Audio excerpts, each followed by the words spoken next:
জীবনযাপনের নিয়মে ছেলেদের সবচেয়ে বেশি ঘরের বাইরে বেরোতে হয়। যানবাহনে চলাচল, ধুলো, ময়লা, সাথে অফিস ওয়ার্ক সবকিছু মিলিয়ে দৌড়ঝাঁপটাও বেশি পোহাতে হয় তাদের। দর্শক, এবারে তাই জানাবো এমন কিছু খাবারের গল্প যেগুলো খেলে বাড়বে ছেলেদের স্ট্যামিনা, সাথে কাজের মনোযোগটাও। সূর্য ওঠার আগেই আমাকে বেরিয়ে পড়তে হয়, সেজন্য ঘুমটা ঠিকঠাক হয় না। সারাদিনই আমি কাজ করি বটে, কিন্তু কাজে উৎসাহ পাই না। কেমন যেন ক্লান্তি ঘিরে ধরে আমাকে।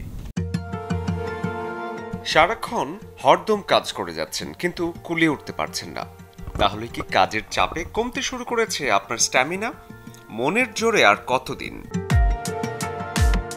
ক্লান্তি বা অবসাদে কাজে হাত দিতে মন একেবারেই সায় দিচ্ছে না। এমন অবস্থাকে বলে লো স্ট্যামিনা, মানে পরিশ্রম করার ক্ষমতা হ্রাস পাওয়া। স্ট্যামিনা ঠিক রাখতে অনেকেই জিমে যান বা শরীর চর্চা করেন, কিন্তু জানেন না কি খেলে বাড়বে স্ট্যামিনা।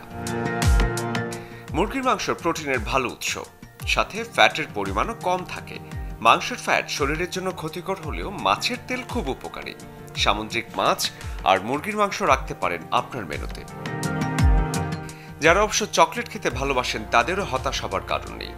ডার্ক চকলেট যেমন রক্তচাপ কমায়, তেমনি খেতে পারেন চেরি ফল। অ্যান্টি ইনফ্লেমেটরি গুণ সমৃদ্ধ চেরি ফল ব্যায়ামের পর ব্যথা কমাতেও সাহায্য করে। ডিম আর কলা, খেজুর, সাথে সম্ভব হলে দুধ কিংবা দই। একটু চেষ্টা করে নিয়ম করে খান, কদিন পরে বুঝবেন আপনার স্ট্যামিনা কতটা বেড়েছে। একসাথে পেয়ে যাবেন প্রোটিন, পটাশিয়াম আর নানা পুষ্টিগুণ। শরীরে কিন্তু ভিটামিন আর মিনারেলসেরও ভীষণ দরকার।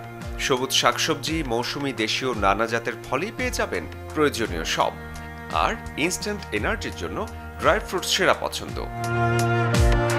এই খাবারগুলো জোগাড় করা আহামরি কিছু নয়, তবে খেতে হবে নিয়ম করে।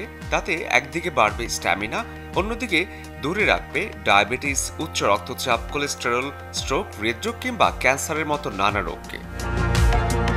শরীফুল হক, চ্যানেল 24।